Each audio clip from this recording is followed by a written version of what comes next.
6 साल की नन्ही जोया अपने दादा और दादी के साथ गांव के खूबसूरत और शांत घर में रहती थी। गांव की जिंदगी जोया के लिए किसी जादू से कम नहीं थी। उनका घर खेतों के बीच में एक छोटे से बगीचे के साथ था, जहां फूलों की खुशबू और पक्षियों की चहचहाहट हमेशा गूंजती रहती थी। जोया का दिन सुबह जल्दी मुर्गियों की आवाज से शुरू होता। वह दादा के साथ खेतों में जाती, जहां हरे भरे खेत हवा में झूमते रहते। दादा उसे गेहूं, मक्का और सब्जियों के बारे में बताते।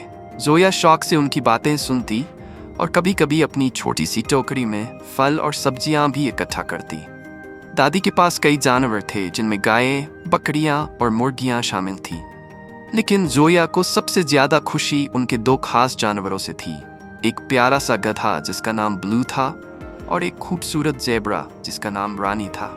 जोया इन दोनों के साथ खेलती, उन्हें खाना देती और उनकी पीठ पर बैठकर गांव के चारों तरफ चक्कर लगाती। एक दिन जोया ने दादा से पूछा, दादा, इतने खूबसूरत धारियों वाले क्यों होते हैं? दादा मुस्कुराते हुए बोले, यह भगवान का करिश्मा है बेटा। हर जानवर अपनी खासियत रखता है। जोया ये सुनकर बहुत खुश हुई और ज़ेब्रा के पास जाकर उसे प्यार से थपथपाने लगी। शाम को दादी अपनी कहानियों के खजाने से जोया को पुरानी देसी कहानियां सुनाती। इन कहानियों में कभी चांद की परी होती तो कभी जंगल का राजा शेर। जोया इन कहानियों में खो जाती और अपने सपनों की दुनिया में चली जाती। जोया की जिंदगी गांव की सादगी और कुदरत के हुस्न में लिपटी हुई थी।